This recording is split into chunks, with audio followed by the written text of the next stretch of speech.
Okay, welcome back. We're gonna keep reading the design guide.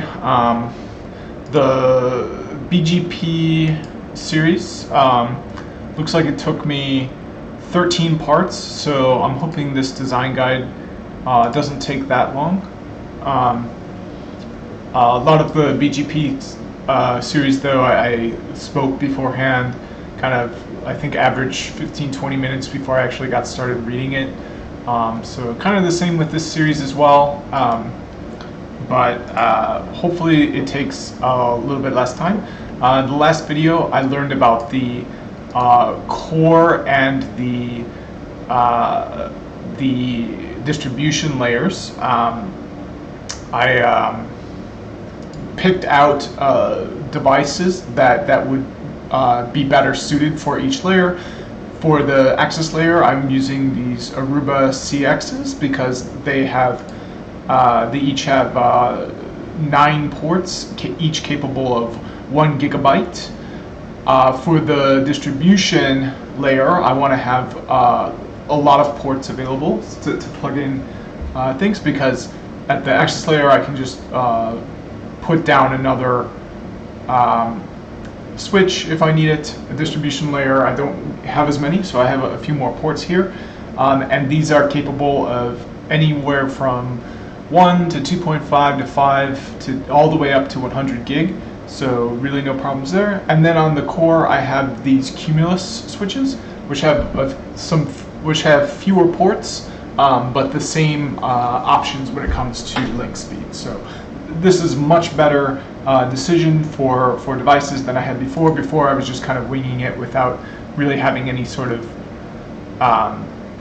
knowledge about if I was selecting good or bad devices. But now I can actually do the oversubscription ratio calculations on this, and I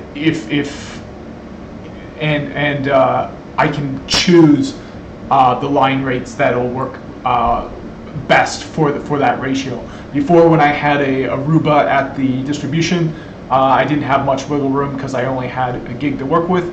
But now I can basically choose whichever line rate makes the most sense for my oversubscription ratios. Okay, so let's try to figure out where I left off last time. Looks like I got taken away from my bookmark. Alright, welcome back. This is going to be another... Okay, so here it is. It's design options. There we go. So let's waste no time here. Design options, campus wired LAN. When you scale from a single switch in a campus LAN up to a full 3-tier campus network, the reliability of the network is increasingly important, because network downtime likely affects a greater user population with a larger workplace and economic significance. One thing I also forgot to mention is I learned from the guide that spines are actually pretty rare. You really only need a spine device if you have a massive network with a very large distribution layer. Once you start having to continually expand out your distribution layer, at some point it doesn't make sense to continue to expand it out, and that's because as you add devices, so let's just use a like a GNS hub. Project is not opened. Okay, well, I gotta reopen the project. Looks like the project closed. Okay, I'll start these up. Yep. So let's use, we'll just use a hub for the purposes for demonstration purposes. So as I put down new hubs, if I don't have them in so let's get away from the idea of a tiered design, and let's just pretend that these are all on the same tier. So to connect them together,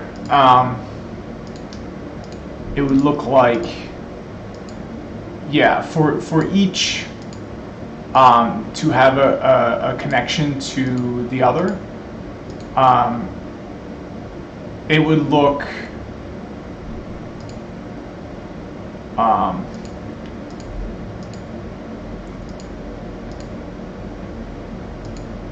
okay, so let's pretend that this is just the distribution layer we're talking about, and we want each device to connect to each other device.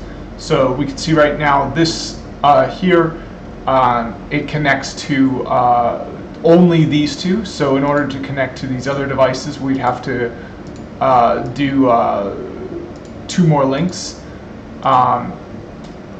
Same with this one. So this is called a full mesh. It scales n squared minus n divided by 2. So if we have 5 switches here, 5 squared is 25, minus 5 is 20, divided by 2. So we've got to have 10 links in order for each device to have a link to each other device.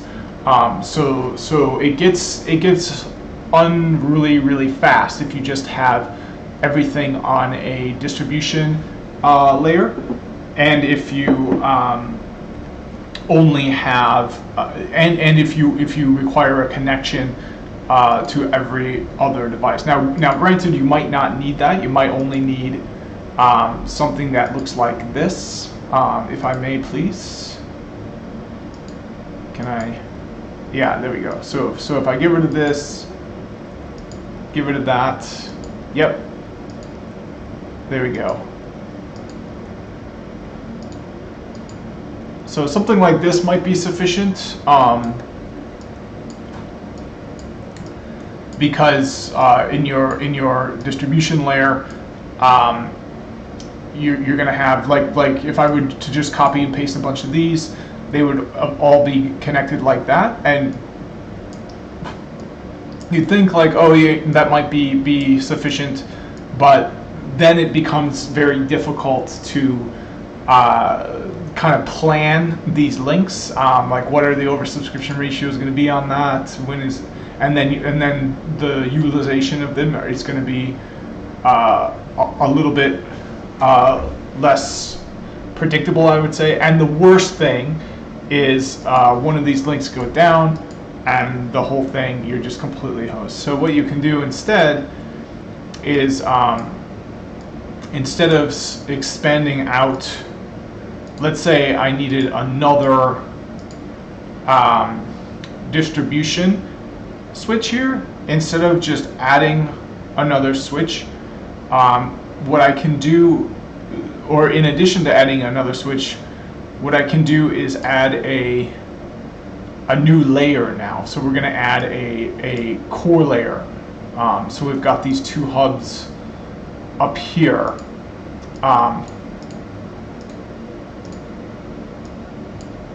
Yeah, and now instead of looking like this, we connect everything back to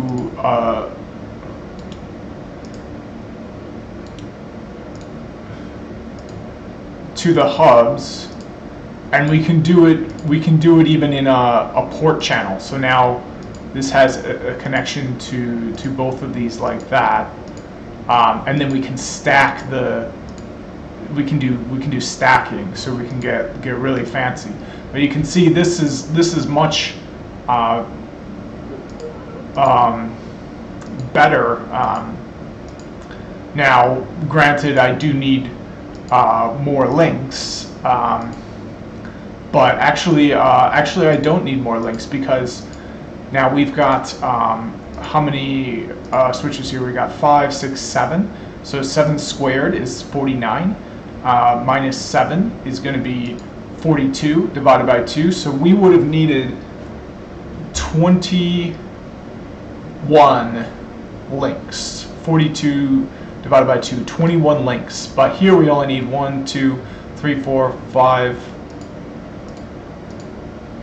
6, 7, 8, 9, 10 links. So we need fewer than half the links in this sort of topology compared to the other one. And not only that, before, if we wanted to send traffic from here to here, we would have had to traverse 1, 2, 3, 4 links to get over here. And who knows what the utilization would be, the subscription ratio and oversubscription ratio and all that. But here, boom, we just got 2 links we need to go through, and through each link, it's just a port-to-port connection with it being a lot more clear what that ratio is. You only have to determine it for 2 links instead of a bunch of links where you don't even know what kind of traffic is going to come over that link. So the monitor now when you monitor these 2 links, you can say, okay, well, the traffic from here to here is going to be what I'm monitoring, but here you'd have 1, 2, 3, 4 links to monitor, and it'd be a lot harder to understand your traffic patterns that way. So this makes everything a lot simpler because everything's just connected by 2 links, and it cuts down the number of links you need now that you're connecting everything back to a core. But in most cases, your networks will probably be small enough to where this isn't necessary, and really your distribution layer will just require 2 or 3 or at most 4 routers. And in that case, you really don't need that core layer. It's totally fine to just wire them up as before. The network just isn't big enough to justify that extra layer. In addition to the size of the network requiring a core layer, another thing that might require the core layer is special circumstances or instances where you have to deal with extra devices artificially because one device has to be one way for some reasons. So here's where it talked about how you can use a core layer to reduce the number of devices, but it also mentioned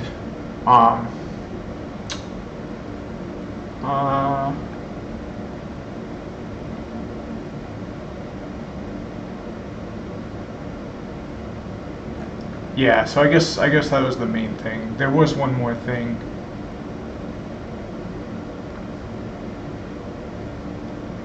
Yeah, so if the access layer switches have to be dispersed all around everywhere, and you have a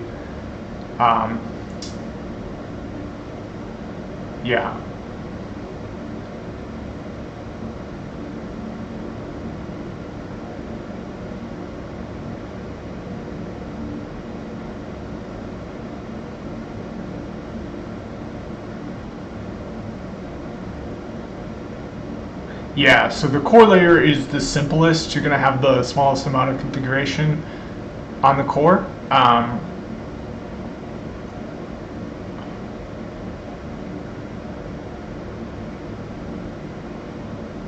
And then the core layer is also layer 3 only. So that's one thing I could do, actually. And what I said about there being like a special case, I think this is like, yeah, you would need, this is like a reason you would need to add distribution switches to call out to a access layer switch. So I guess that wasn't related to the core. But one thing to know about core as well is it's going to be layer 3 only. So we can use a router for it instead of a switch. So let's see what kind of routers I have, because I can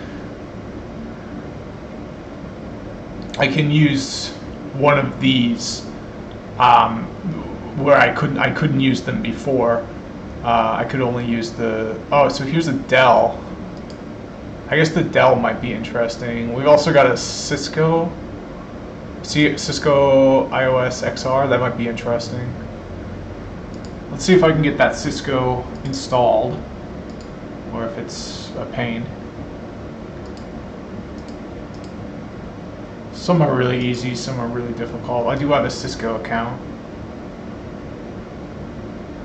Nope, so it looks like you gotta pay for it. Yep, you gotta buy a service contract. Okay, so we're not going with the Cisco. What about the Dell?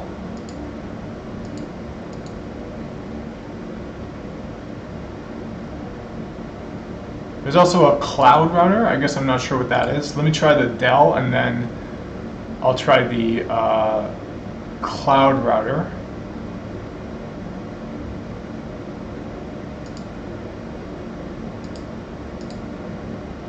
Oh, here we go. So we got one.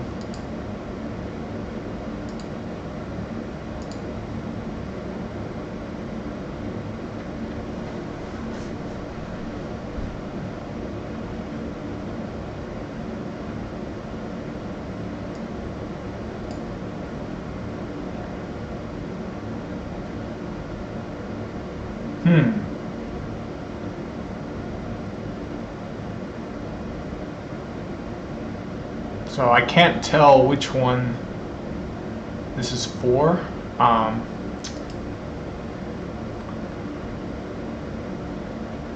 Alright, so let's not go with that. Let's take a look at that cloud router. That looks kind of interesting.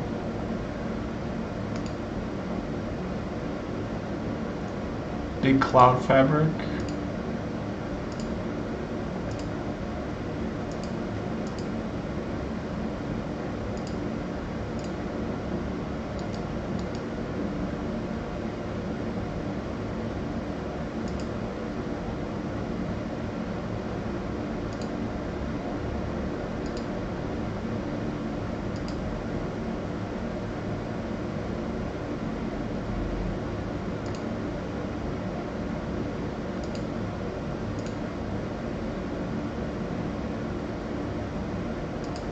Alright, well, you know what? I think we're fine sticking with this Cumulus. It's got enough, like, it's a multi-layer switch, so it can do layer 3. I think in the real world, multi-layer switches are generally the more expensive switches because they have multiple functionalities. So in your core, you would want just a router. You don't need any layer 2 capability. So there's probably a way to save money just by using a core device that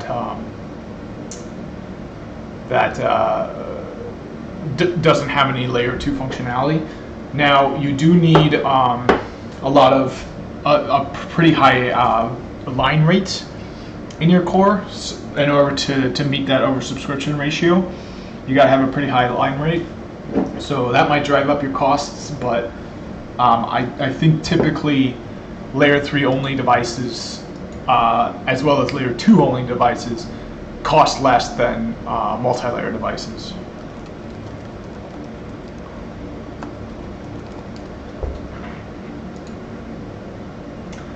So let's go to Amazon.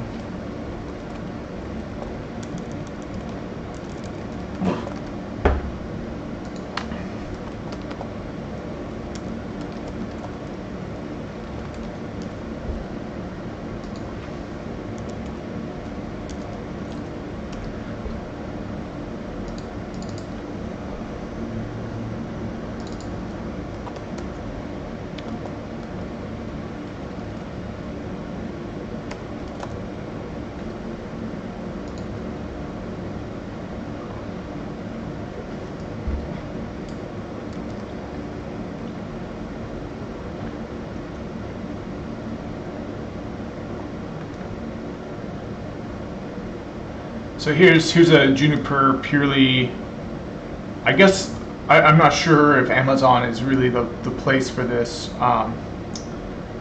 to kind of get a sense for how much networking gear that is suitable for use in a business would cost. I'm not sure if this is the best way to determine that. I mean, we know that the vendor page isn't very helpful in that regard, because they want you to actually contact them to get a quote on the prices. So I got to go somewhere to get a sense of how much things cost. I mean, you could definitely use this. This looks like a layer 3 only switch. So, but you'd have to, actually, never mind, because you'd have to check the line rates. So you definitely want it to be so yep, so this is only capable of a max of 1 gig. So this isn't something that you would want to use in your core. You could use this in the access, but this is a layer 3 only switch, it looks like. So that's probably not. I mean, you could use layer 3 only in your access, but you would be limited to those kinds of designs. You wouldn't be able to use. You wouldn't be able to use a layer 2 or even a hybrid layer 2 design, which could limit the kinds of devices you can have on your access layer. Yeah, I'm trying to find a. So let's see if we can find a layer 3 switch for our core if we were to actually have a real network. Now for our core, we could use just a plain layer 3 switch, but for our distribution and access layers, we're better off having a multi-layer switch. Yep, so this is a layer 3 switch. Okay, this looks a lot better, because we've got a this looks like it's Now usually when you get 10 gig or higher, or even 1 gig or higher, you're dealing with like fiber. So I don't see any fiber ports on this, so I'm not sure what they mean. Oh, it looks like there's expansion slots. So this, you can see there's 2 screws on here. You take this out, then you slot in a module, and now you get these 10 or 100 gig, I'm assuming, ports. I guess I'm not sure. I don't see like a link to those slots. So let's look at the other ones. Kind of set that one aside. Here's another one. Oh, okay, perfect. So here you've got 2 fiber links that you can. So this would actually, I think, be okay for the core layer, because you've got those 2 links there. So now this is a Juniper EX. I don't think that these are typically meant for, like, if you look at the vendor documentation for this, it wouldn't say that it's meant for the core layer. I think this is typically meant for the distribution or the edge.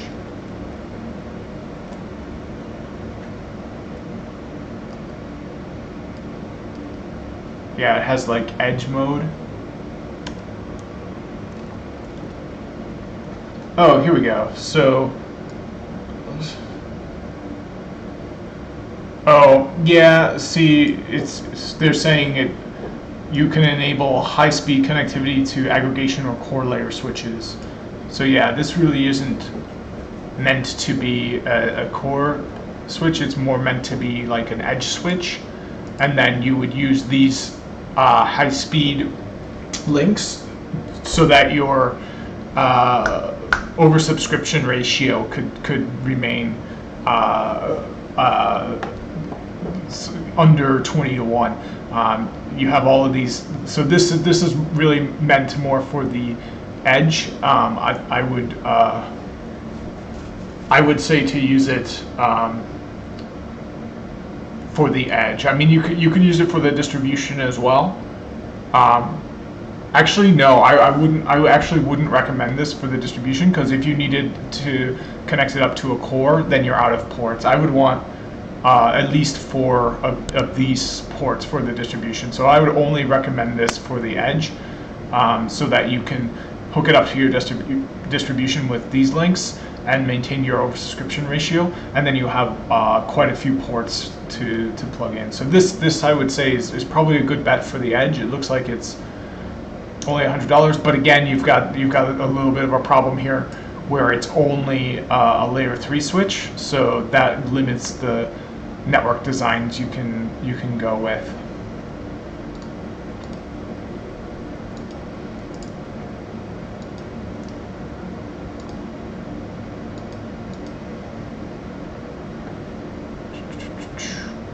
Okay.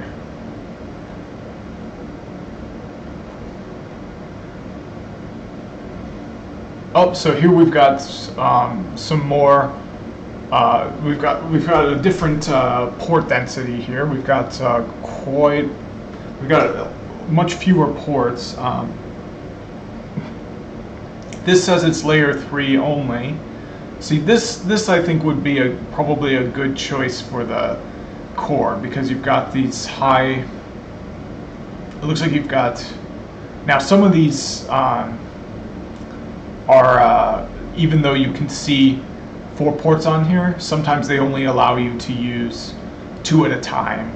So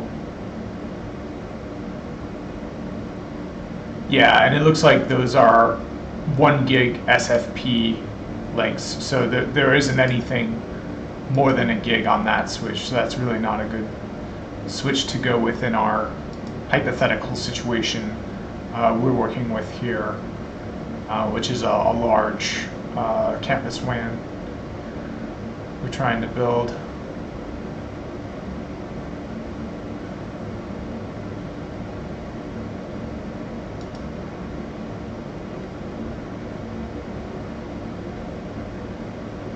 This looks really good. So yeah, this is only one. This is pretty cheap. It looks like we've got we can slot SFPs in there. So now I wish there were more. So okay, so it says 1G 10S. Okay, here's from their official page. So let's see what kind of link speeds are available on this. Oh, perfect. So, oh wait, no. Yeah, so this is the number of.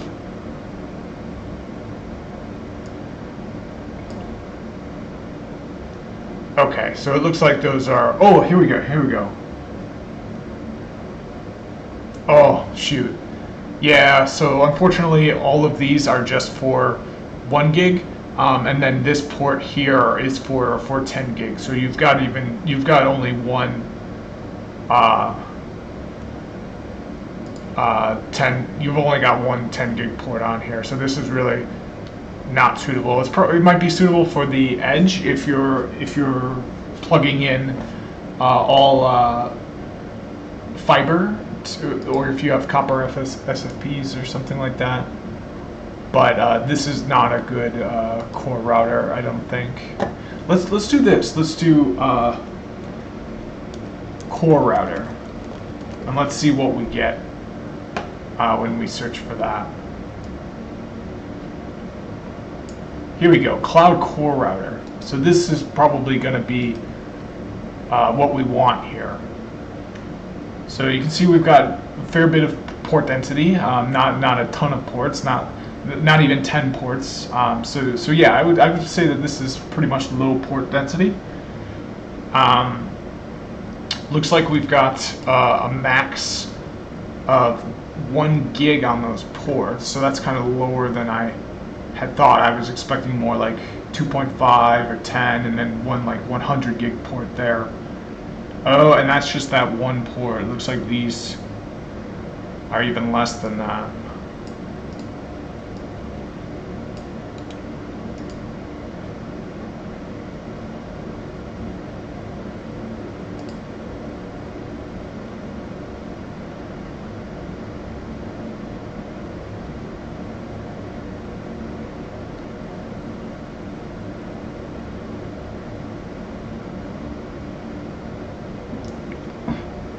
Yeah, so we can see we've got 7 ports, but they're only capable of a gig. So in our hypothetical scenario, that's just not going to be enough of a line rate for the core.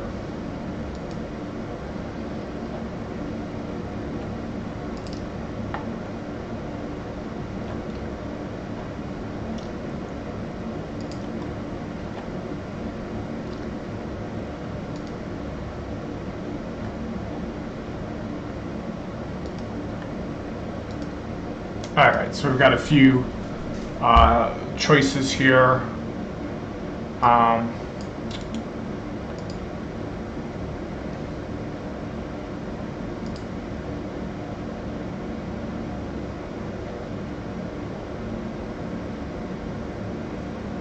Yeah, again, just not enough juice.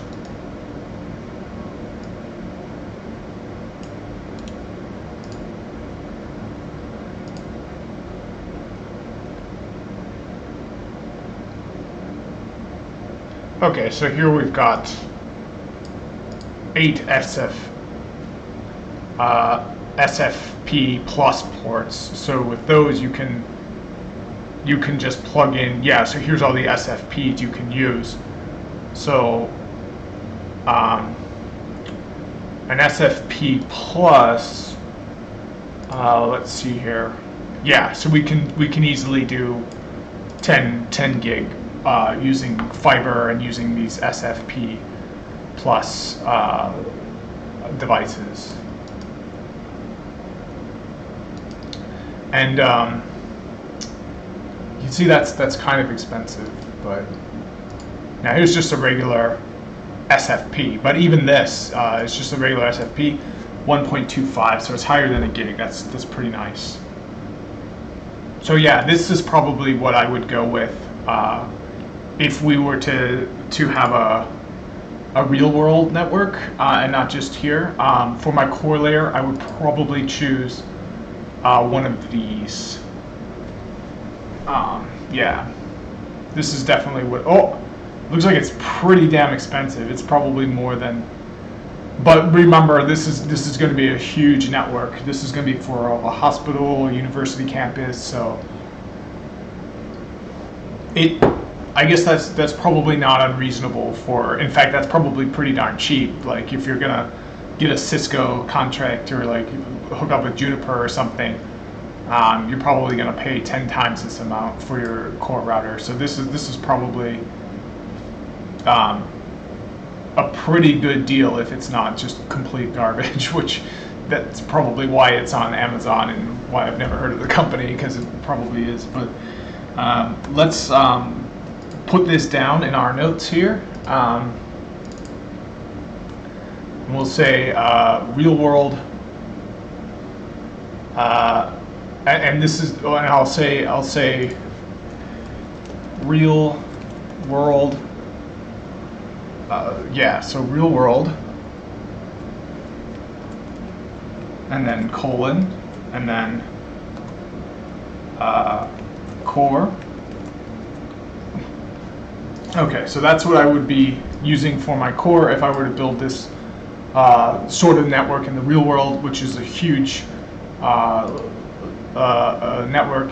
Yeah, it's going to cost a lot, but it's and that's not even with, you've got to buy one of these for $65 for each connection, and not only that, you've got to buy the actual fiber too, and then not only that, you've got to actually run the fiber, which can be a complete nightmare.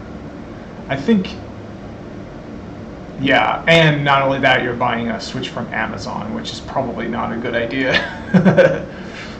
But I just wanted to use Amazon because the prices are all really transparent and easy to see. So, yep, and we can see. So here's a cheaper one that's a core router, but again, it depends on what your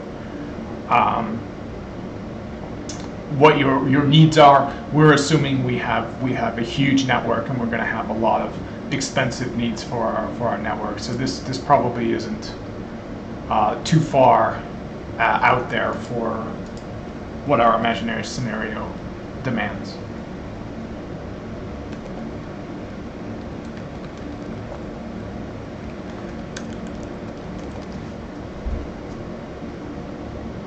Okay, so let's see what we get for distribution layer switch.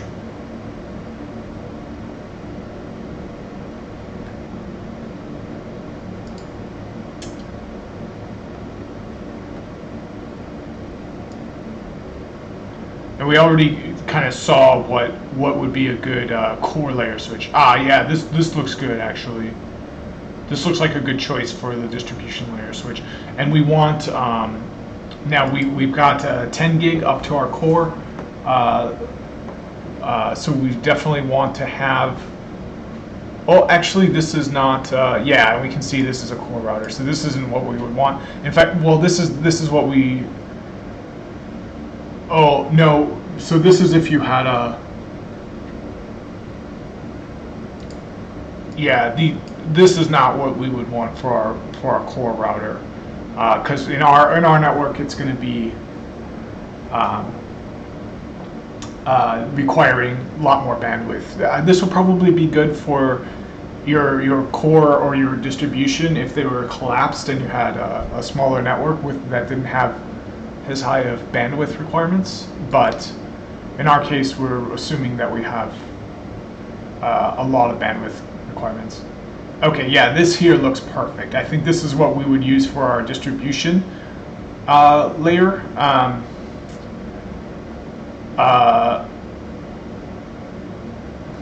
Or for the edge. I guess I'm not sure if this would be good for the edge or the distribution.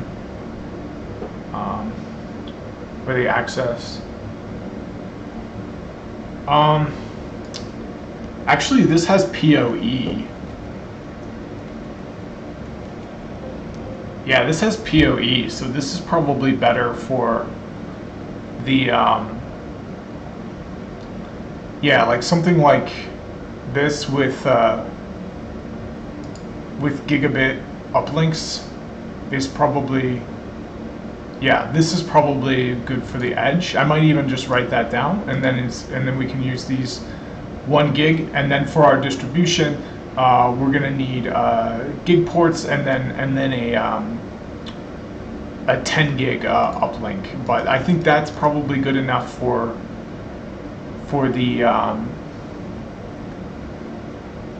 edge. I still haven't picked one out for the edge.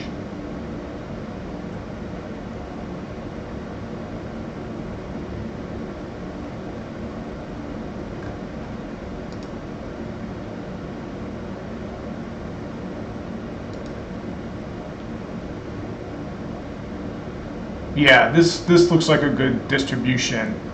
Yeah, because we've got 4 of these. We can have 2 of them as our links to the edge, and then we can have 2 of them as our links up to the core. So I think I'm gonna go with that, just because I want to keep moving. I kind of got sidetracked here, and we're just gonna say if we were to, oh, this one, no way. Yeah, it's just got 1 SFP. I guess this might be okay. This might be okay for the edge. Yeah, and this has got PoE. Yeah, I guess I'd rather do this for the edge, because we only need 1 port to go up to the distribution. So yeah, this would be good for the distribution, but I'm gonna write this down in my notes here for the edge. So I'll say distribution and then access, and then this is what I'd be going for my access. And then my distribution, we probably want it to be multi-layer.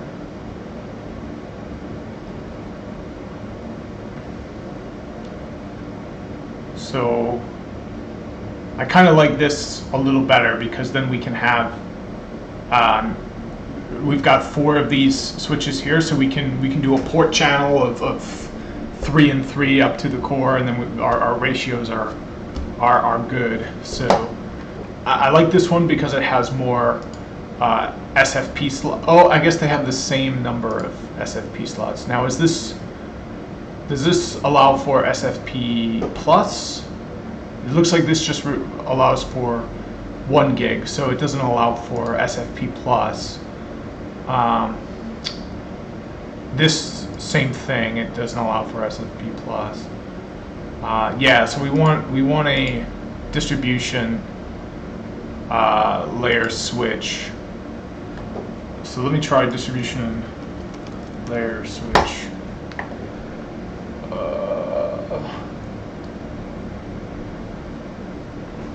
Oh, here we go. So this looks a little bit better. We've got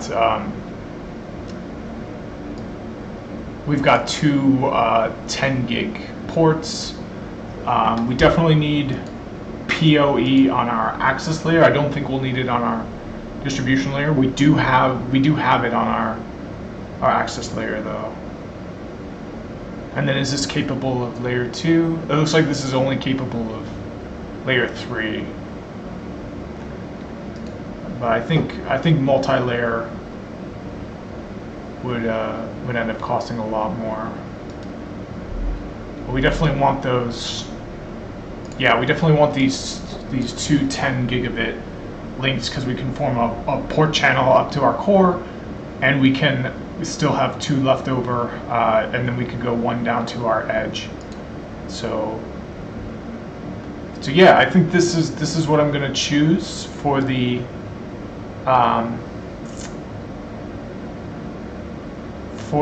distribution switch.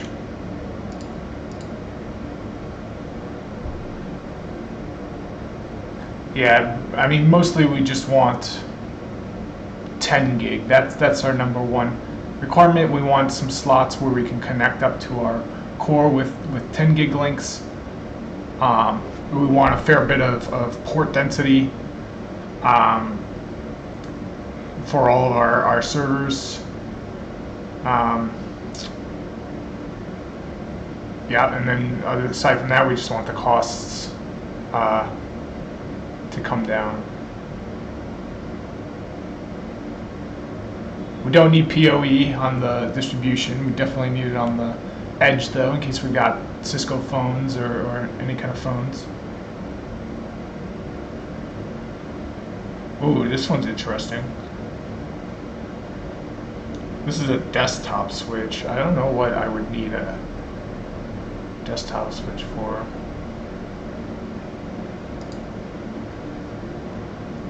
But this has 10 gig.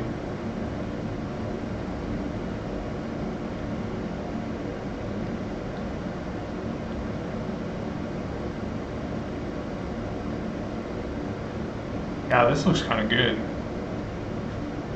Yep, and then of course you got to buy all the parts because you're dealing with fiber. So you got to buy the fiber cable. You got to buy the SFP.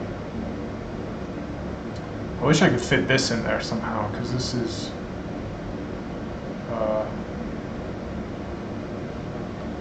pretty interesting. But here we wouldn't get the kind of port density I think we might need at the access layer, or at the distribution layer. So let's stick with this as our distribution layer switch.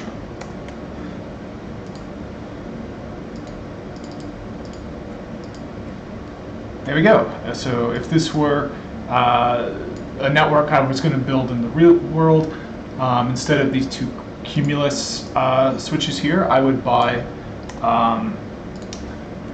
2 of these, which would end up costing an arm and a leg, but it's probably, as I said, it's probably a lot less than what Cisco would want you to buy. I don't know how much those are though, because you gotta. That's why I'm on Amazon here again, because the prices are all transparent. But we do have 10 gig ports, so we can form multiple 10 gig connections as long as we get our fiber and our SFPs down to our distribution layer. So I will review what I decided to go with for the distribution layer.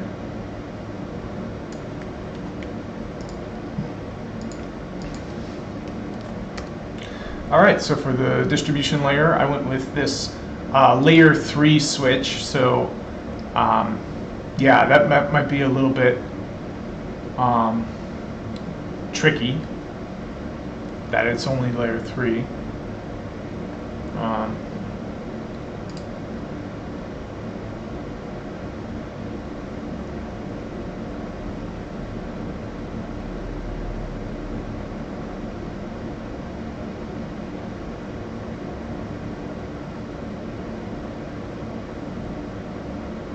Oh. Is it saying that it can't do link aggregation? If it can't do link aggregation, that's not cool. Because I would like to do link aggregation in my hypothetical scenario. But yep, here's my distribution. We can connect 10 gig up to the core. Yeah, I'm not sure if we can do stacking or link aggregation, anything like that. But again, this is just kind of a fun exercise, kind of a diversion. I want to get back to reading as soon as I can here.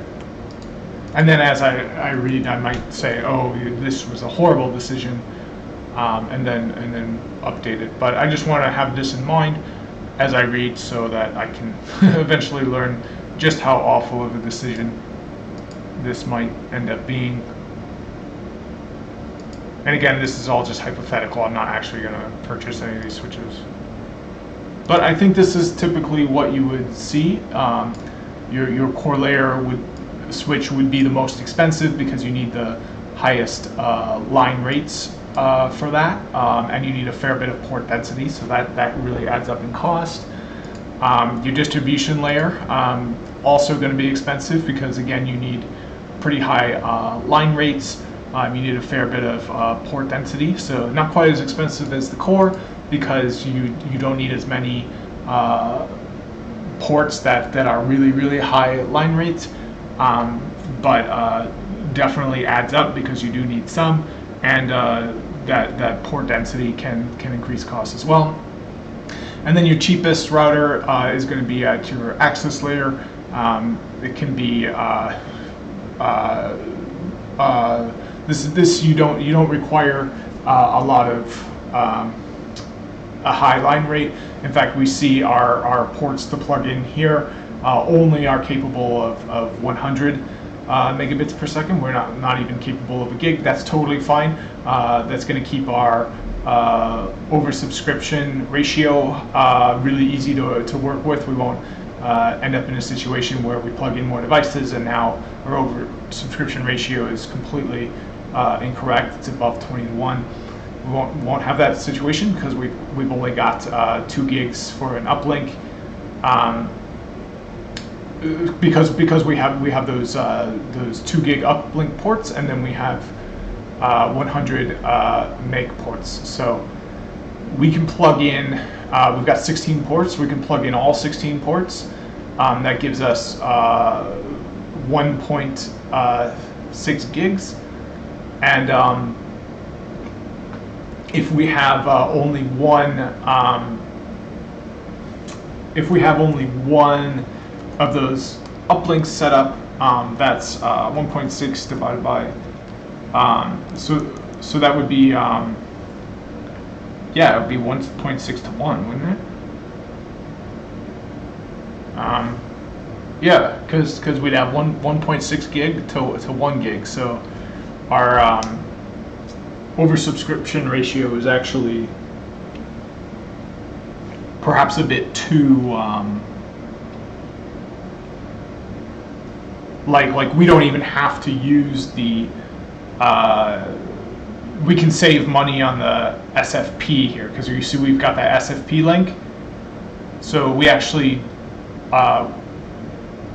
yeah, I mean we can use the LAN links there, and yeah, we don't even need it to be a gig. If we can port channel 2 of those together, Then we've got 1.6, and we can run it at 200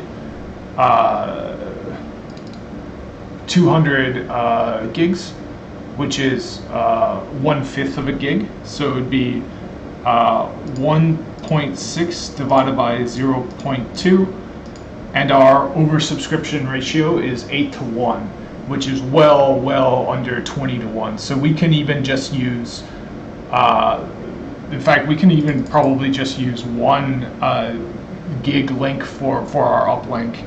So that would be 100 meg, which would be 0.1, so 1.6 divided by 0.1.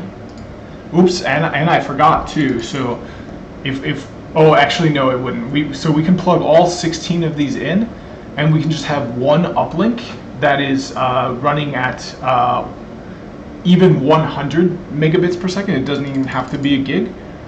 And our oversubscription ratio in that case would still only be 16 to 1, which is under that 20 to 1. So we've got all sorts of options when it comes to oversubscription ratios, and we can even certainly save money on using that SFP there.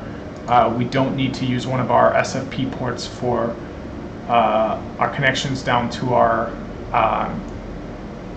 access, so we've got even more that we can use to connect up to our core layer switch here. Alright, so let's keep, sorry for that huge diversion, but let's try to get through as much of this as possible, which is not that much now that it's already been about an hour. To migrate the concerns about unavailability of network resources, campus designs include additional resiliency options such as redundant links, switches, and switch components.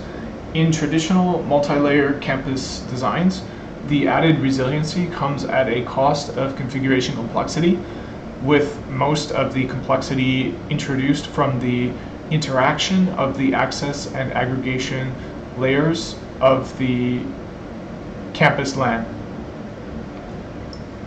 And here's where sometimes these guides are really maddening, because we just read about the distribution layer, but we never read about the aggregation layer. So they threw in a brand new term without ever defining it, without ever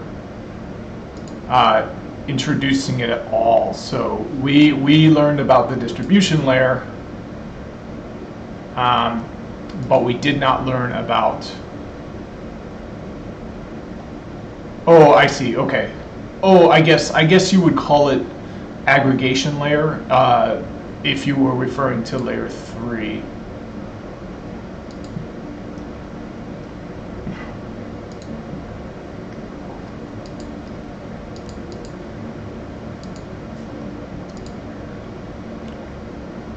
Okay. The added resiliency comes at a cost of configuration complexity, with most of the complexity introduced from the interaction of the access and aggregation layers of the campus LAN. So the aggregation layer is just the distribution layer, but I think it comes with the presumption that it's layer 3. The primary function of the distribution layer is to aggregate access layer switches in a given building or campus. The distribution layer provides a boundary between the layer 2 domain of the access layer and the layer 3 domain that provides a path to the rest of the network. This boundary provides 2 key functions for the LAN. On the layer 2 side, the distribution layer creates a boundary for spanning tree protocol, STP, limiting propagation of layer 2 faults. On the layer 3 side, the distribution layer provides a logical point to summarize IP routing information when it enters the network.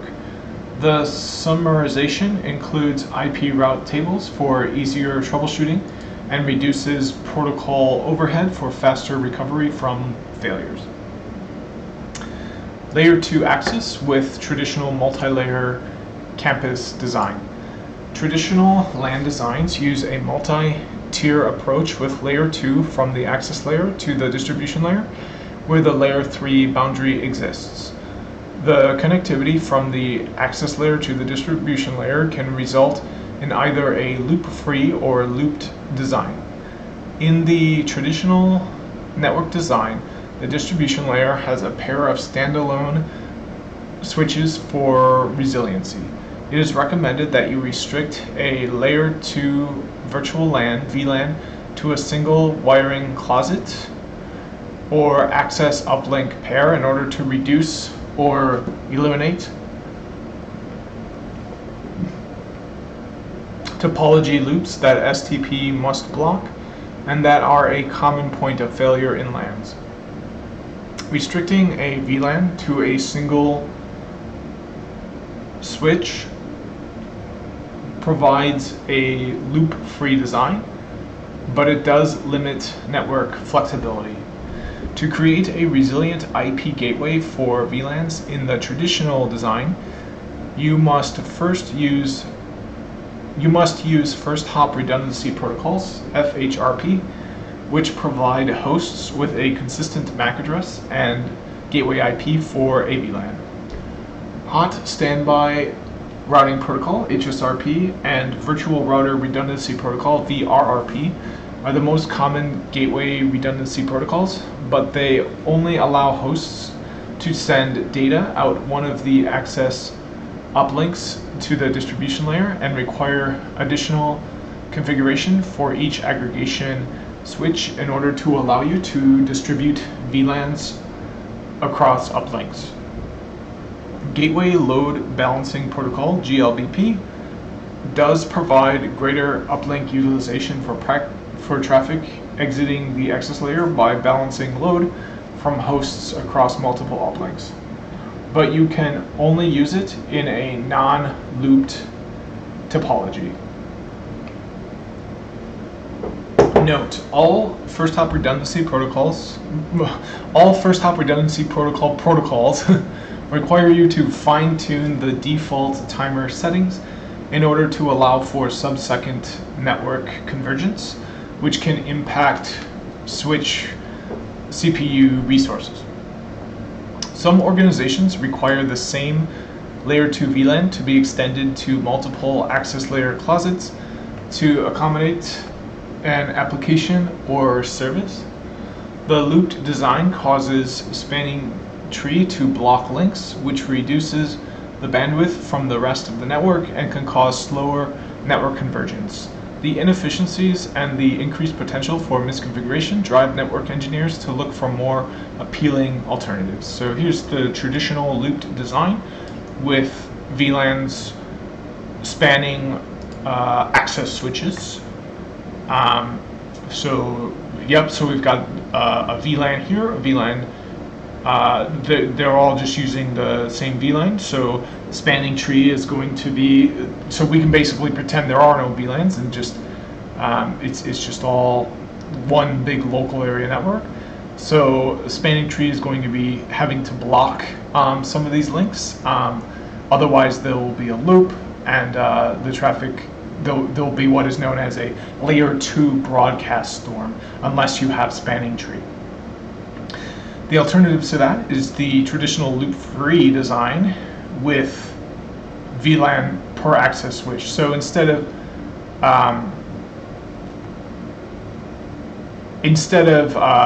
having to worry about there be spanning tree to make sure that you don't have issues. Now I would still enable spanning tree so that in case there's an issue in setting this up or something, it'll automatically take you to this state if there's some issue in configuration or something.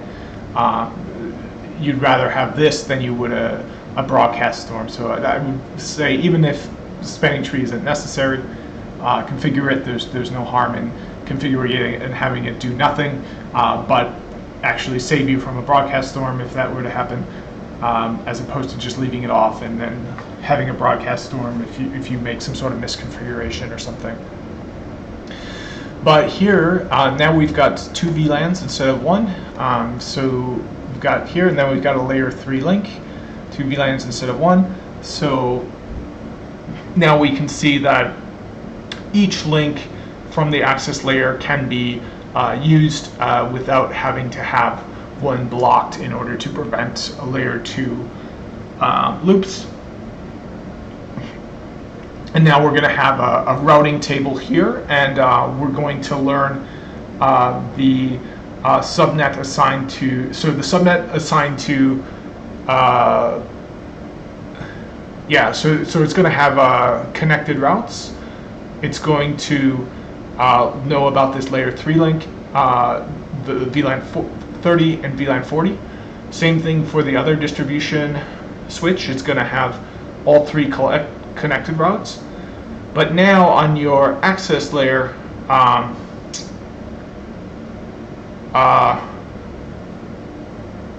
your access layer will be doing layer 2. So if you have a device down here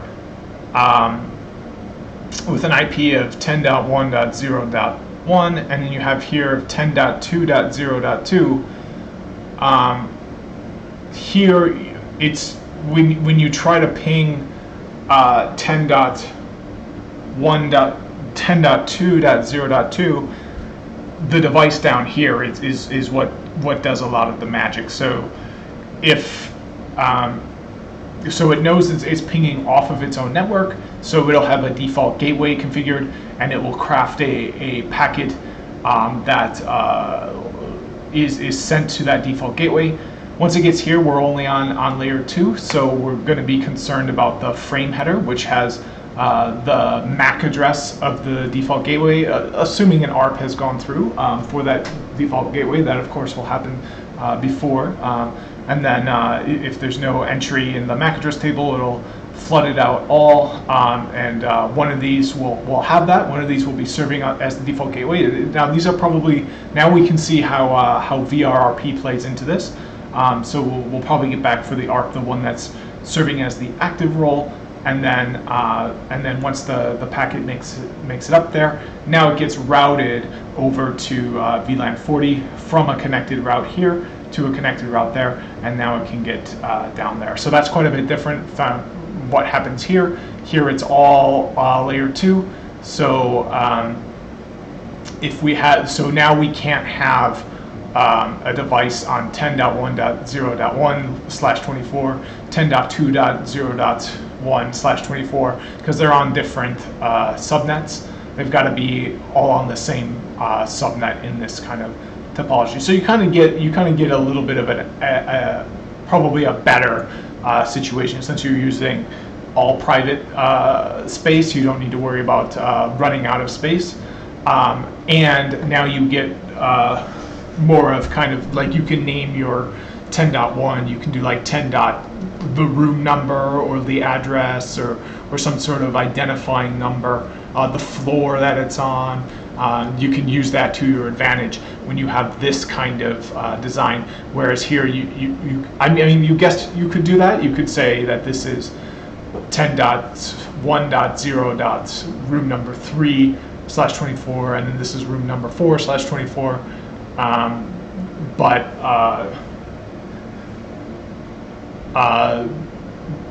But the other problem you have is these MAC address tables are gonna be a lot more full, and you can run out of space in your MAC address tables. It's just a much better, much more scalable design to have it this way. As your MAC address tables fill up, you're requiring more out of your switches in terms of CPU and their ASICs processing. So much better design here. But of course, this design might be useful, traditional loop design. Not only that, it looks like GLBP. Actually, GLBP, you have to use a non-looped design here. So it looks like you get even more advantages with this. You can use you can have greater uplink utilization by using GLBP instead of VRRP or HSRP. The following is a summary. yeah, and this is definitely not the way to do it. This is the way they had to do it in the past, but nowadays you're going to want to go with this. The following is a summary of some of design and, well, they're kind of missing the word "the" there. The following is a summary of some of design and operational concerns with the traditional multi-layer campus design, driving alternative approaches. Spanning tree looping behavior, including so this is the traditional multi-layer campus design, which I guess we don't have listed here, so I'm not quite sure what they're talking about here. But one of the design and operational concerns with that, and I'm not sure how that is the same or different as these. But one of the issues is spanning tree protocol looping behavior, including block links, slow convergence, asymmetric forwarding, and switch cam and arc table tuning to address unicast flooding. First hop redundancy, protocol configuration consistency, slow convergence times, driving protocol tuning in conflict with non-stop forwarding systems. Layer 3 protocol tuning and protocol dependent scale and recovery, multicast protocol configuration consistency and tuning, and general control plane management and forwarding complexity. Note the FlexLink Plus feature enables the user to configure a pair of layer 2 interfaces, trunk ports or port channels, where one interface is configured to act as a backup to the other. The feature provides an alternative solution to the spanning tree protocol. Because of the design and operational concerns inherent in the traditional multi-layer campus design, organizations strive to deploy different designs whenever possible. So this is the absolute worst. I guess both of these are definitely not the best way to do it. Let's take a moment here and try to set up this. So this traditional design we're using for our edge these Arubas, and then for our distribution we're using these extremes. So to set it up the way it has traditionally been, which is we'll set it up the absolute worst way possible. So you know what? I think I'm just going to drop some new ones over here.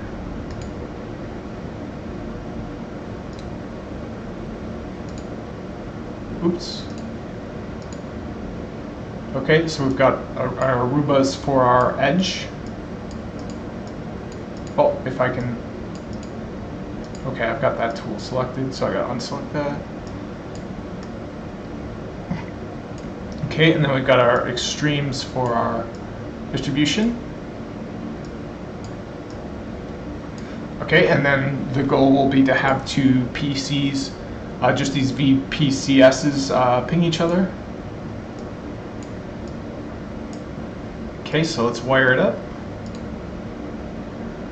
We'll do 1 to 1, 2 to 2, 1 to 2, 2 to 1, and then 3 to 3. Okay, and then we'll do 9 to 0, 9 to 0. Okay, start them all up.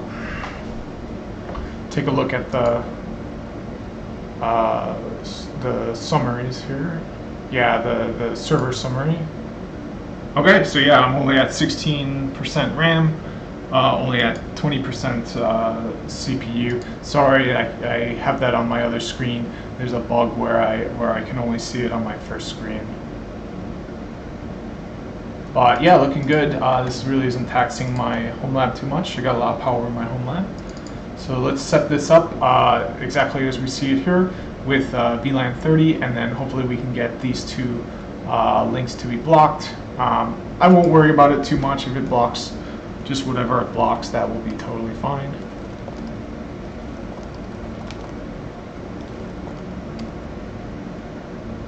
Okay, I'm not sure what the password is. Log in with no password.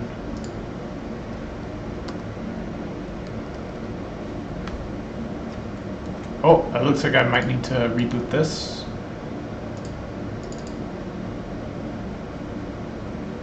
Or is it login or is it admin? Admin with no password. Okay, so now I've got to set a password.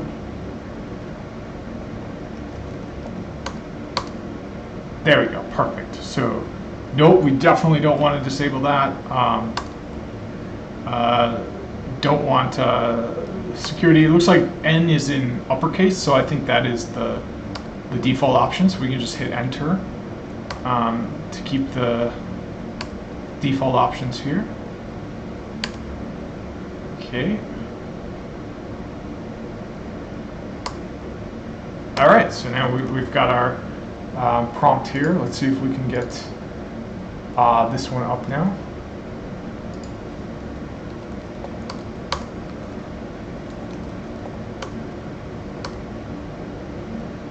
Oh, so there's an issue with this one. Yeah, so this one seems to have a password set up on it already or something. So let's give it another shot. But in the meantime, let's configure VLAN 30 on this. Configure VLAN 30.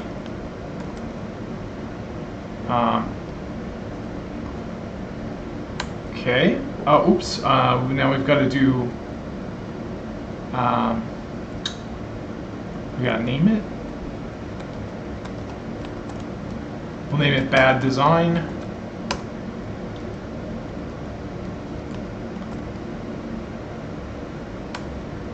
Or configure VLAN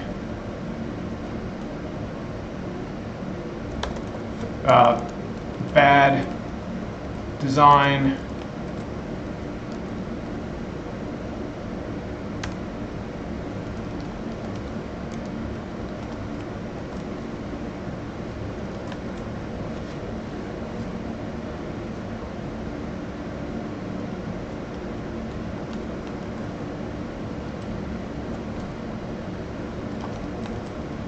Okay, here we go. So now we're gonna, let's just add all the ports. We're gonna need to do that anyway. So does not contain any valid VLANs. Ports all tagged.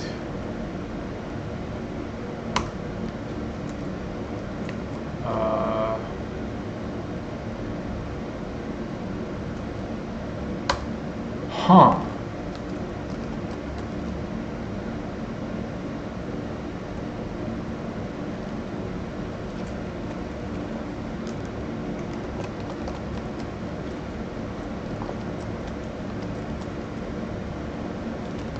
Okay, so configure ports all. We'll configure that with protocol, filter. Oh my god. Yeah, this is not easy.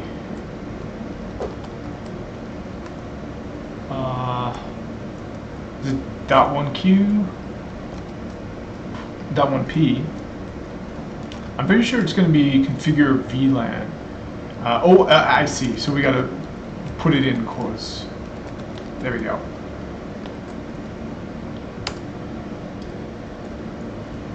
Now, oh, can I only...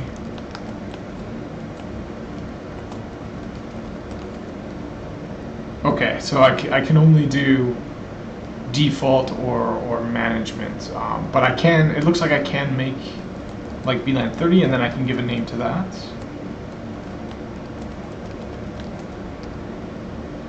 No VLAN found with VLAN ID 30. Well, I wanted to make it. How do I, does it have to have a description maybe? None? VLAN list does not contain any valid VLANs. How do I make it? Protocol. Any? Specify VLAN list does not contain any valid VLANs.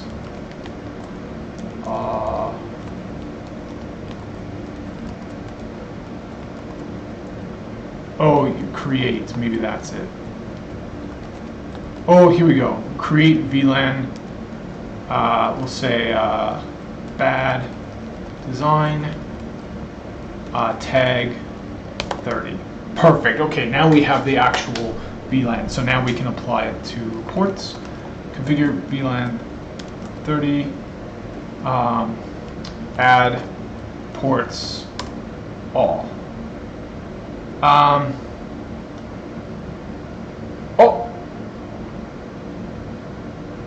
Oh, yeah. It looks like I did it. So if I do a show ports, now, yep, we can see we've got 3 of them up. We should have, yep, and we see the name of our VLAN bad design is on all 3 of them. Okay, so let's move on to the next distribution layer device, the other extreme. Let's try to figure out what the heck is going on with this. We might need to. Oh, okay, now it worked. Perfect. Okay, so would you like to disable string tree? Nope. Nope. Nope. Nope. Nope. Nope. Nope. Okay, perfect. So now we can do the same thing. Create VLAN 30, and then we're going to call it. So we can just make it, or we can name it. Let's give it a name. We're going to name it bad design, and then we're going to do tag 30. Perfect, and then create, or actually configure VLAN bad design ports all.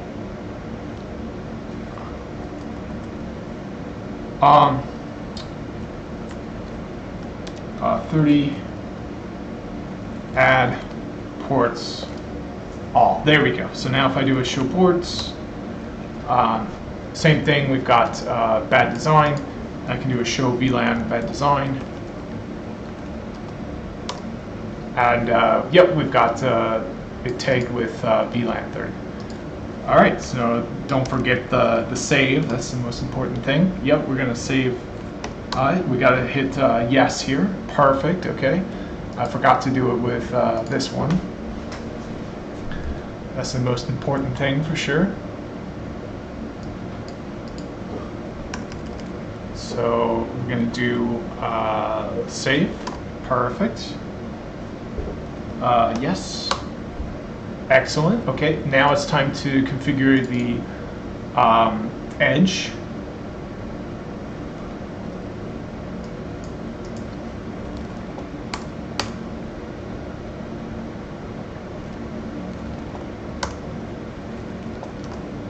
Okay, so we'll show in status on here. Oops, show into brief. Yeah, there we go. So it looks like all of our ports are down, so let's bring them all up.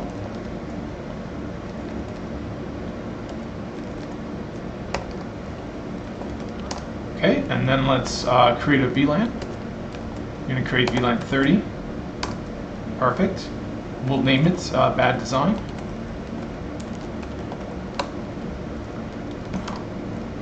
All right, and then we'll add the VLAN to all the ports. We only need to add it to the ports that are up, but this is just an easier way to do it.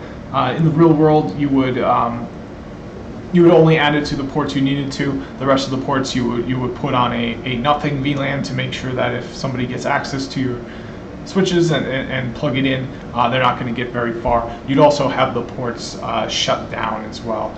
You basically want to do that so that your network is more secure. All right, so let's add VLAN 30 to all these ports. We're going to make them access ports.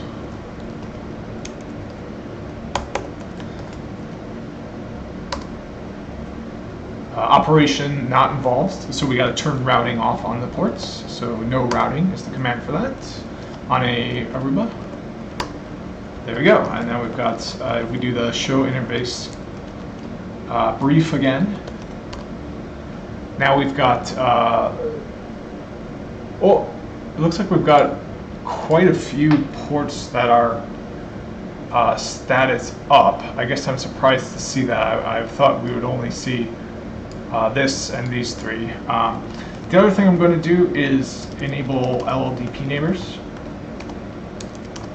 There we go. And don't forget to write, of course, that's really important.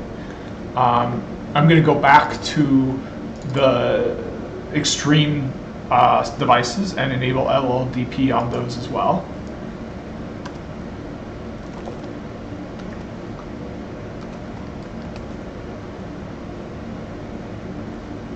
Okay, and we'll enable that on all the ports. And then we definitely want them to advertise all everything except vendor specific. I guess I'm not sure what that means. Oh, but we're okay. Yep. So we're not going to configure any vendor specific ones though. So we're just going to do all of them because we didn't configure any vendor specific TLVs not to advertise. Okay, so don't forget to save, that's the most important thing. Alright, it's time to do it on the other one. Yep, save makes it so that if you restart the switch, it will boot up to the configuration you have on it, instead of the configuration before you applied the change.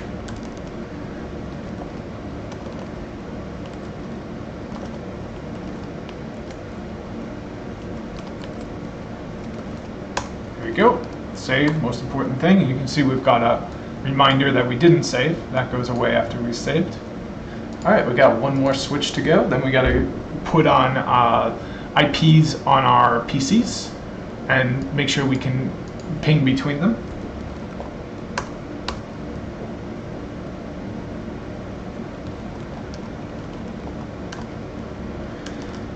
Okay, so configure terminal, VLAN 30. Name bad design, and then we're going to apply that to, well, first of all, we're going to bring all the ports up because on this switch they're down by default. Okay, and now we're going to add VLAN 30. Oops, so it looks like I didn't add VLAN 30 to them.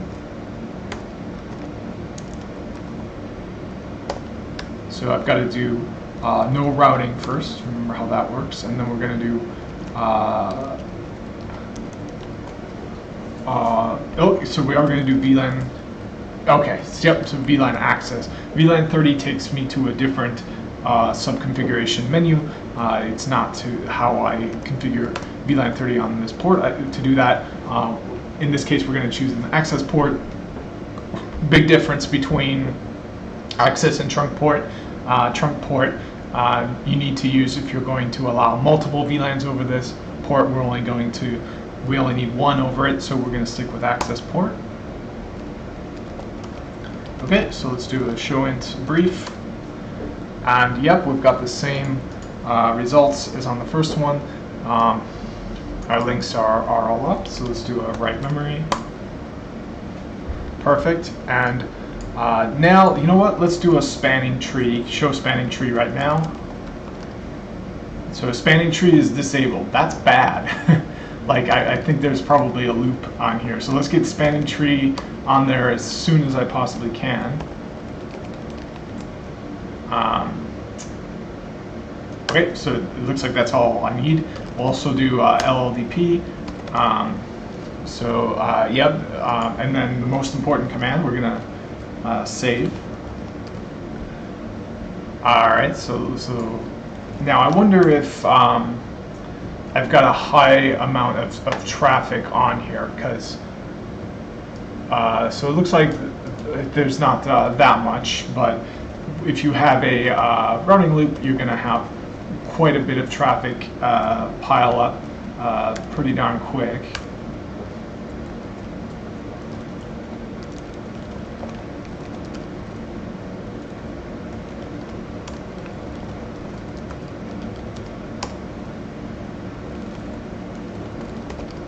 Okay, so, oops, it looks like we've only got an LLDP neighbor on 111. So if we do a show int 1, now it looks like we've got a LLDP neighbor on the management port as well. So I think I might have set up the wrong port here. I might have picked a management port instead. So let's do a show spanning tree, because I just want to see if perhaps, nope, it looks like all of these are forwarding. So yep, it's not, the problem is not that I plugged into the wrong, the problem is not that one of the uplinks is blocked.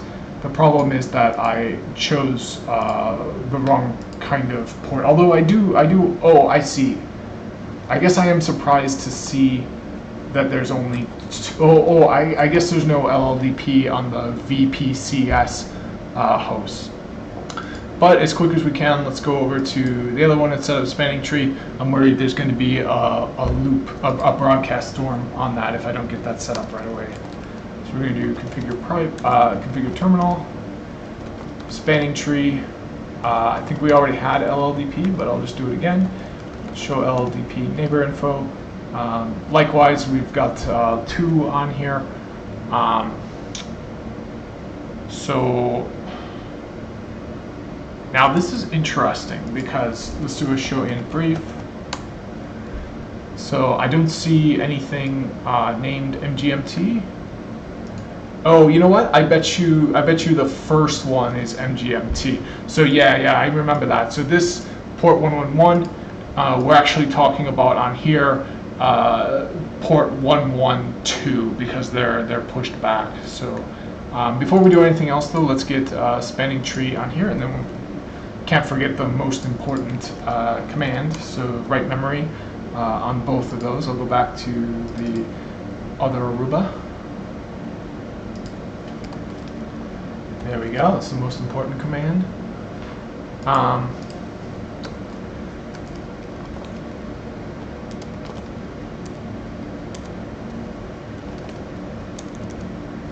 Okay, so we're going to configure now.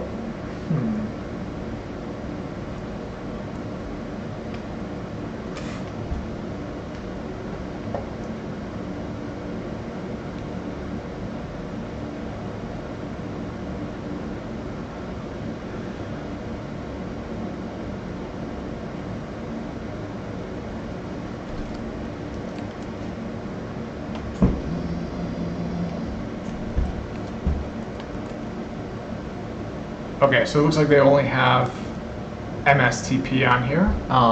Hopefully that is enough. Let's do a show MSTP.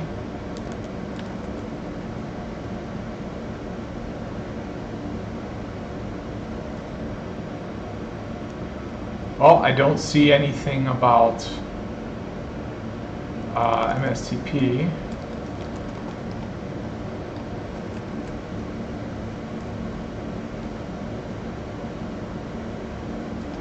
Maybe show protocol MSTP.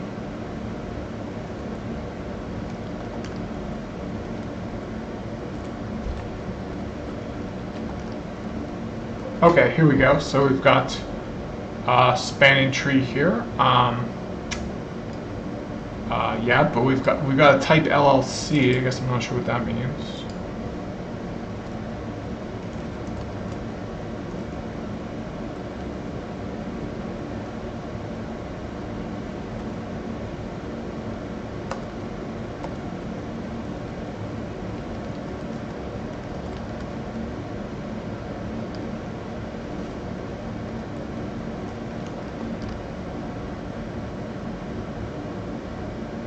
Oh, so it looks like we've got no spanning tree on that. So let's configure VLAN 30 and see if we can add it to spanning tree, or maybe do a protocol filter, and we'll do STP.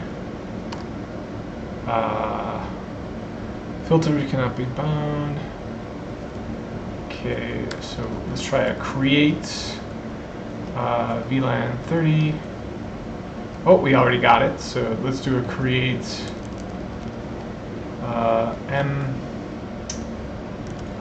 STP. Yeah, STPD. We're going to say VLAN 30 STP. There we go. So now we'll do configure VLAN 30 VLAN. Yep. So now add or what was it? Protocol or configure VLAN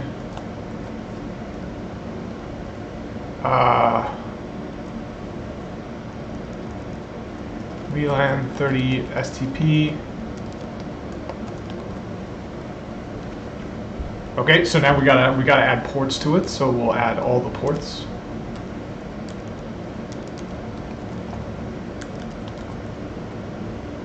Oh, actually we gotta add a VLAN to it.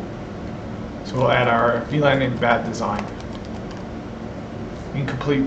Oh, we also need ports.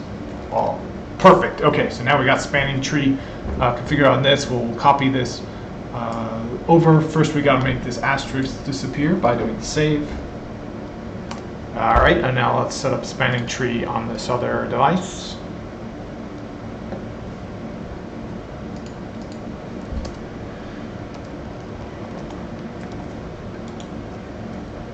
Oops, so we got to create the spanning tree domain first.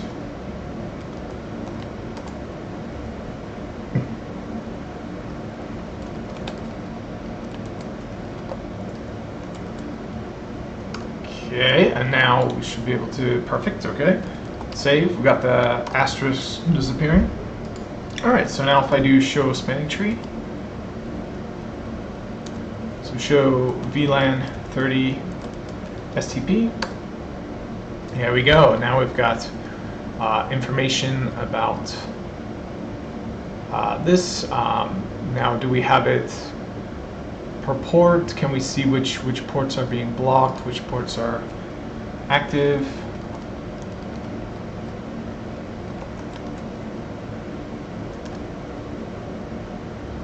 I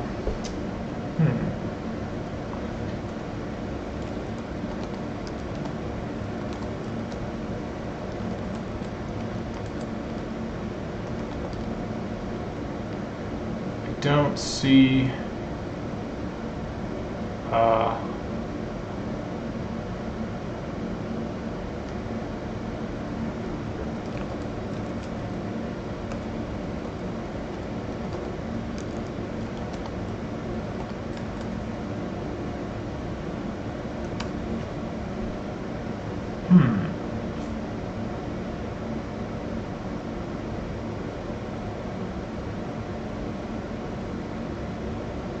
It looks like there's two. Yeah, it looks like there's another domain on here named S0.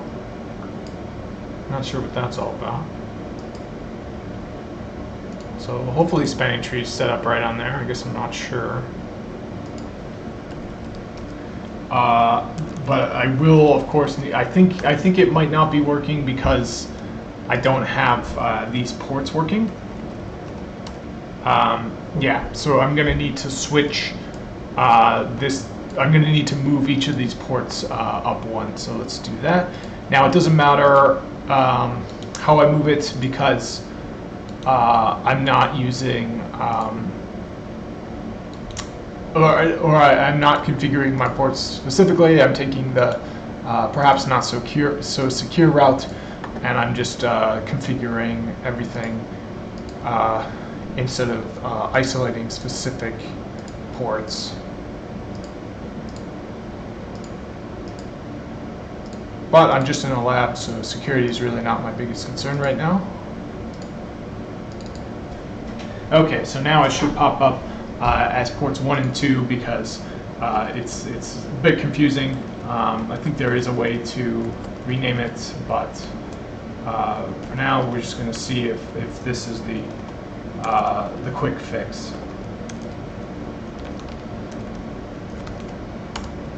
There we go, and that is the quick fix.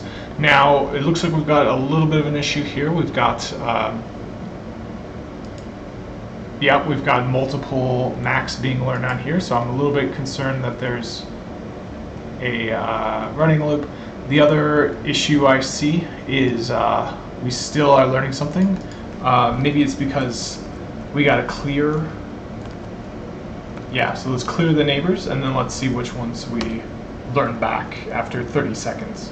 So we learned the one on port 2 right away, but we probably won't learn anymore because the port to the VPCS doesn't have neighbors enabled on the VPCS machine, and then one of our uplinks is hopefully blocked as it is in that diagram. Otherwise we got big problems here. Yep, so perfect. We do have the same port blocked by spanning tree that they have in their diagram, port 112.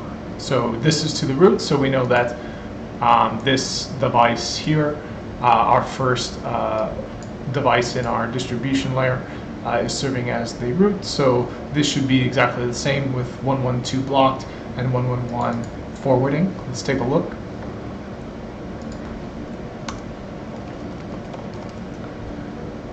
And sure enough, we've got 112 in blocking state and 111 forwarding.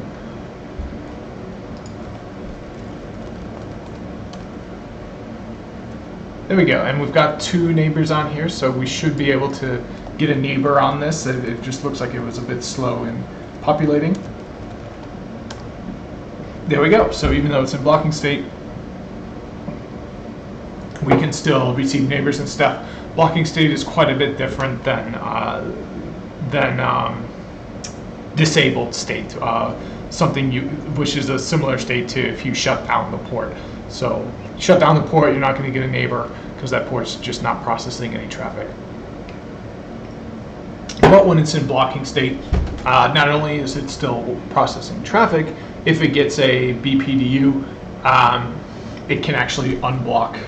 So let's try that. Let's do show spanning tree like this, and we can see it's an alternate port. So let's go and shut down 111. There we go, and we should see it learning. It's just right away, actually, just instantly. We've got 112 now is the forwarding. And if I now shut it,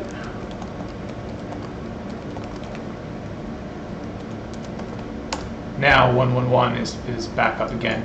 Instant, really fast. Yeah, so this is definitely a bad design. It's definitely legacy, but of course at the time when it was the main thing, you can see it actually does work quite nicely if you got it set up correct. Okay, so the final step we're going to do is set up IPs on this. Now we got to use IPs in the same subnet because we're just using one local area network. It's a virtual local area network on the switches, but these just see it as a regular old local area network. Can't tell the difference. So that just means what subnet you configure your devices on. Okay, so let's see if we can set up Lldp. I actually don't see a way to set up Lldp, so we'll skip that and we'll give it an IP address. We'll do 10.0.0.1/8. Yep, so that looks good. And then here we'll do .2/8.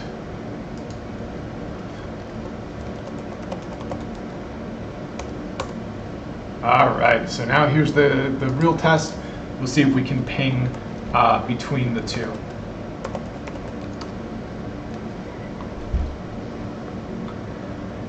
And we can't. It's just not possible.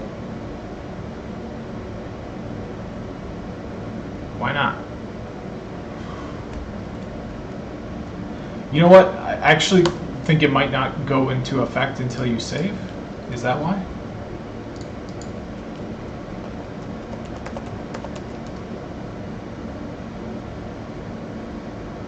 Huh, that's not why.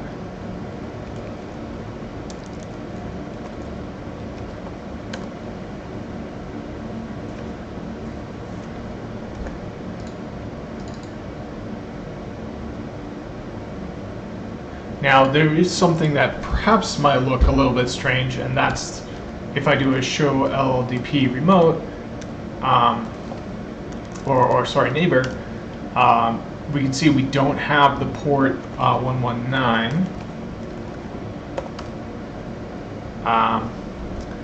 So maybe that's because, yeah, so we know every port is actually one higher. So when I plug into 112 on here, I'm actually plugging into 111.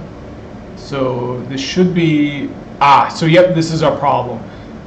Even though we're plugged into 119 on here, our configuration actually needs to go on 118. We actually can't configure 119 on here, it's too high. So let's move this down to 118. Fortunately, that gets confusing. It's just when you're working in a LAN, things can be a bit confusing when you're just virtualizing everything, but luckily it's just as easy as, oh, we gotta go into the interface first. Okay, and we might even get something in Lldp now. Let's take a look. But it's going to take about 30 seconds to populate, so in the meantime we'll go over to the other access layer switch.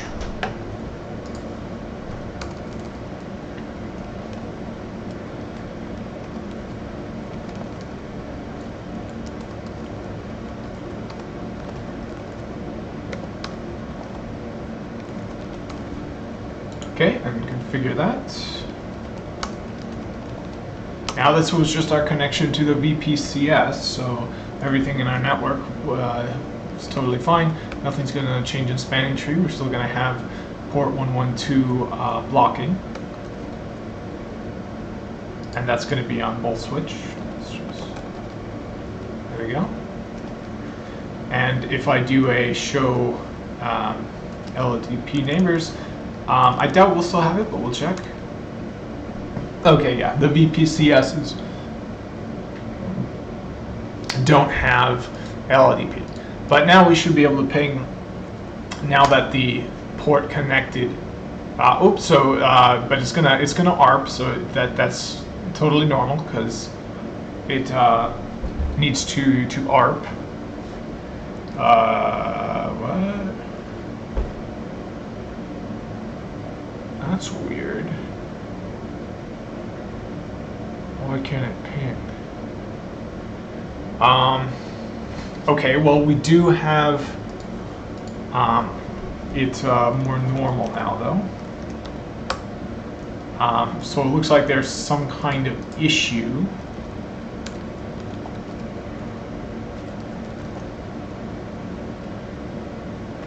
What command did I do? Oh yeah, show run 818. Okay, so let's take a look at the MAC address. So we're going to focus on PC1 here. We're going to do a IP ARP, or we'll just do an ARP. There we go. We can see we did not learn an ARP. We should be learning the ARP from PC2. So let's do a IP A, or how about a show IP? There we go. So now let's trace down our MAC. Let's see if the MAC for PC1 was learned on the first access switch. It should be learning that, because if the MAC for PC2 isn't in the table, it'll broadcast it out all ports except the port it came in on. So we see that did, and then in addition to that, it will learn the source MAC, which is the MAC from PC1. We can see that did happen. So if we look at our spanning tree output again, we know that the traffic went up through 111, which goes to the EVLS here. So let's check that one next. We'll check the MAC address table on it.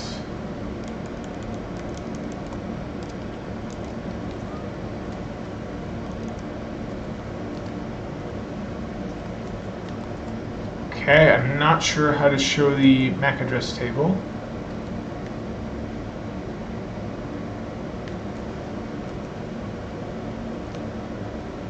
Oh, here we go. FDB, forwarding database. Yep, so, and then can we narrow it down by an address? We can, so plug that in there. Yep, so we can see we learned it on VLAN 4. We learned it off of port 4, so let's do a show Lldp neighbors. Yep, port 4 goes down to the switch. So let's do a show STP D. Okay.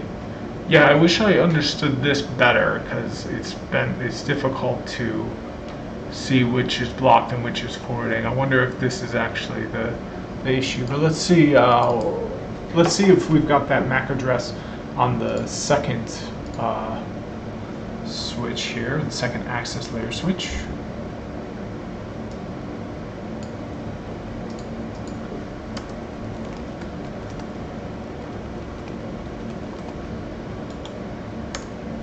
And we learned it.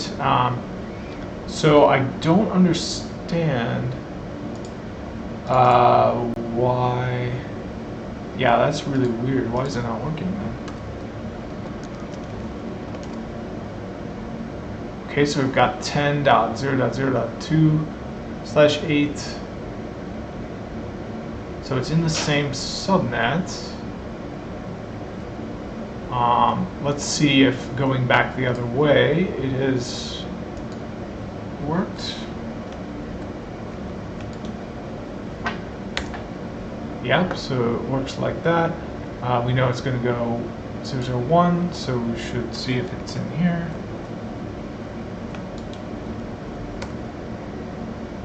Yep, we see it in there, so let's see if it's in this one.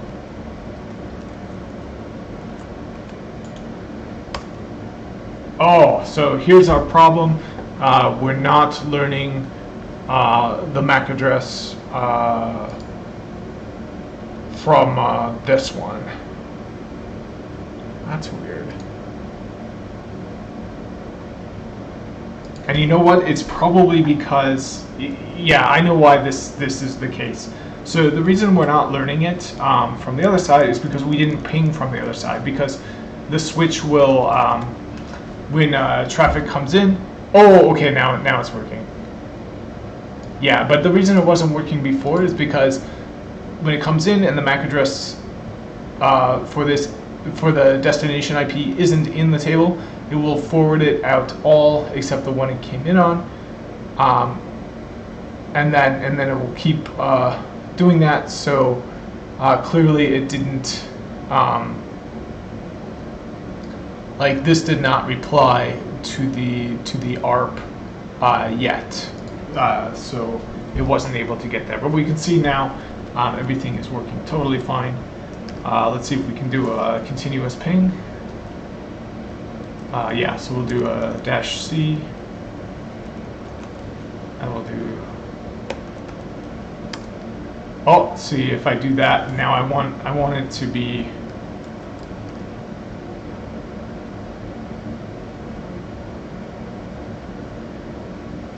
I want to wait a bit.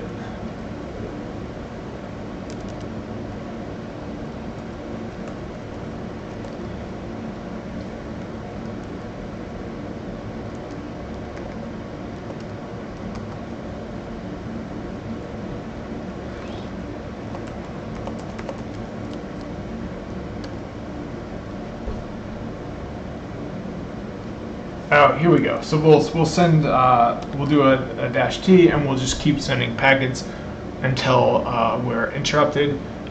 So it should converge if I do a detach, and then I go to config t int 111 shut. Look at that! Not even any change at all. Now I can't. I wish I could make this a little bit better. Yeah, let's do ICMP mode, or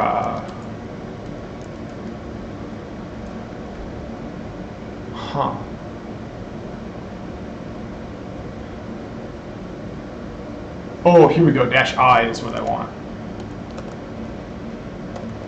Okay, so now we're gonna wait.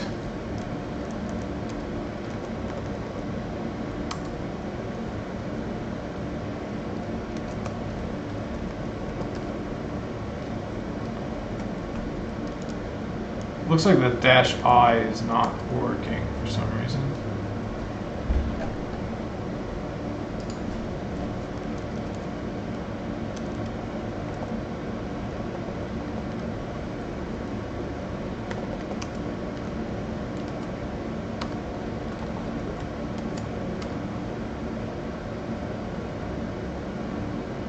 Yeah, so this -I option isn't working.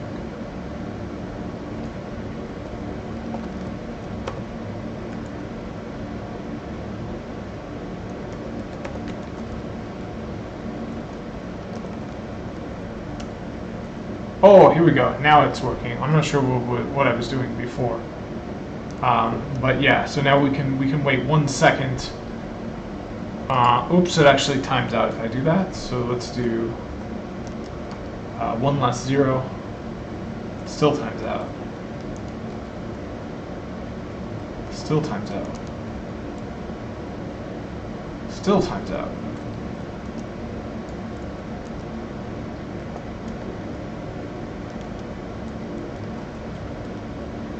Still times out.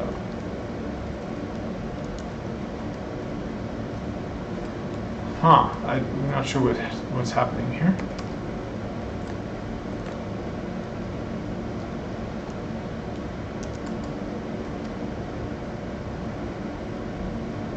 Okay, that's interesting. It looks like it stopped working. Not sure what happened there.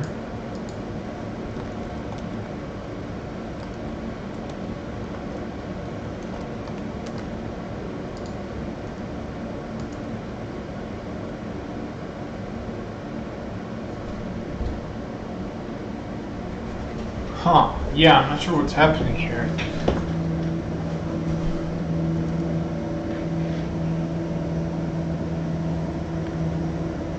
That makes no sense.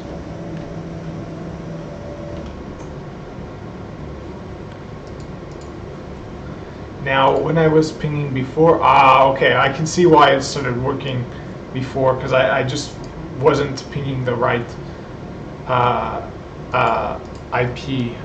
So I bet you if I ping it from here though, across, now it'll start working though, because now it's flooding, and it should learn the other MAC address now.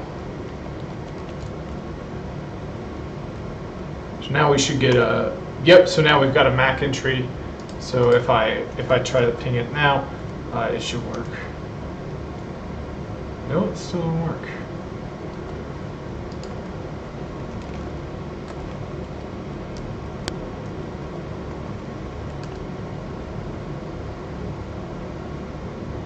I wonder why that is.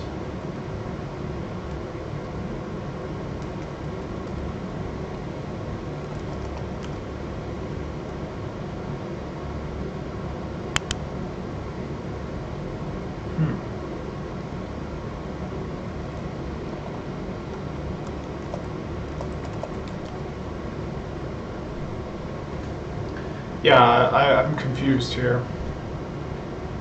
I'm not sure why this isn't working.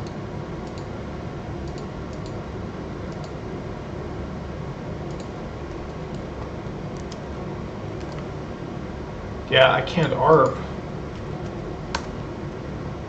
Oh, it looks like I do have an ARP here for this.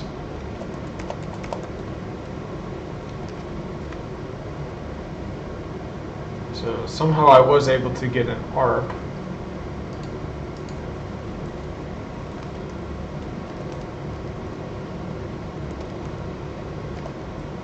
Oh, and I do have an ARP for the other side as well. But for some reason I can't ping.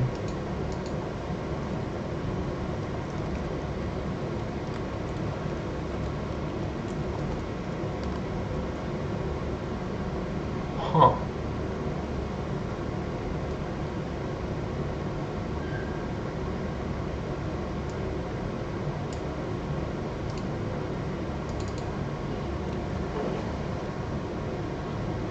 Well, I might have to shut it down and come back to this section. Last time I was hoping to get a bit farther than this, but unfortunately I was not able to.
You know what? Let me try to add the other ones to, or maybe if I do yeah, because it looks like my spanning tree domain is disabled. So let's try to enable it.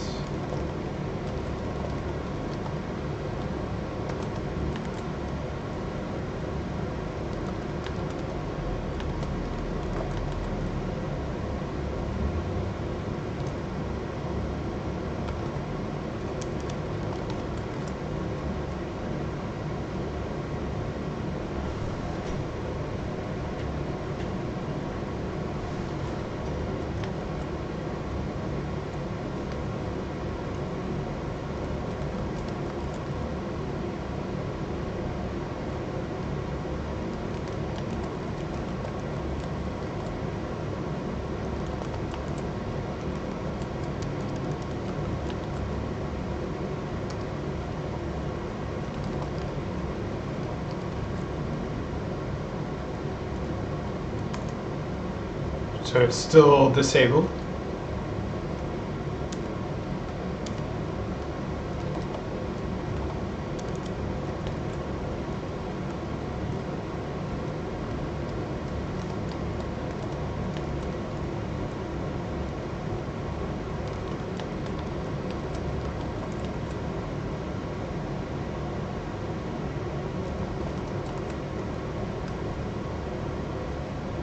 Oh, okay. It looks like we can change the mode here. So let's go with the same mode as is on the Arubas.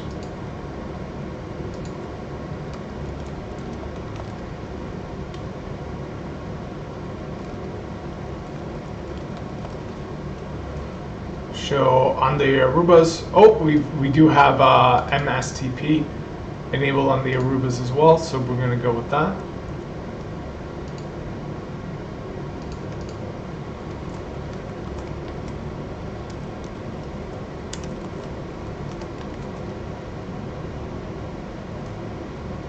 Now, I don't know if we have a assist or I'm not too sure about that.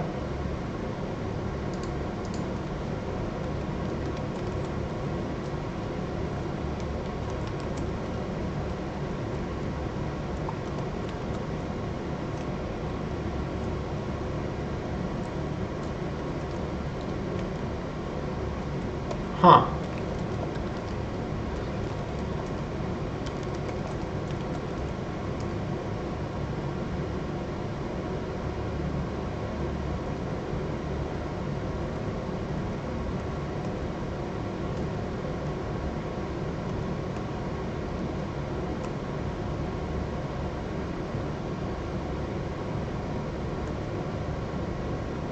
Now, I don't see any configuration for the C0. I'm not sure why that didn't make it on there.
Yeah, I'm not sure why it's in enable mode.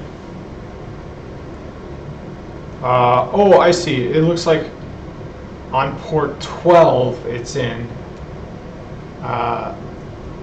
disable mode, but that's strange because I don't see a port 12.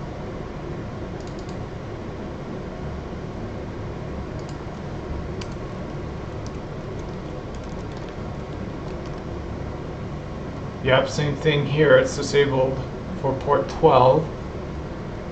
But we can see this is enabled, and it's a MSTP CIST. You know what? I think that's got to be it for this video. It's getting long. It looks like it's over 2 hours. So I wish I could have made it all the way through, but unfortunately this is the best I can do. So I did read all the way down here. So this is going to be where I start. Well, where I start next time, I'll probably try to get both of these to work on my lab, and then I'll be reading here. Alright, so thanks for watching. See you in the next one.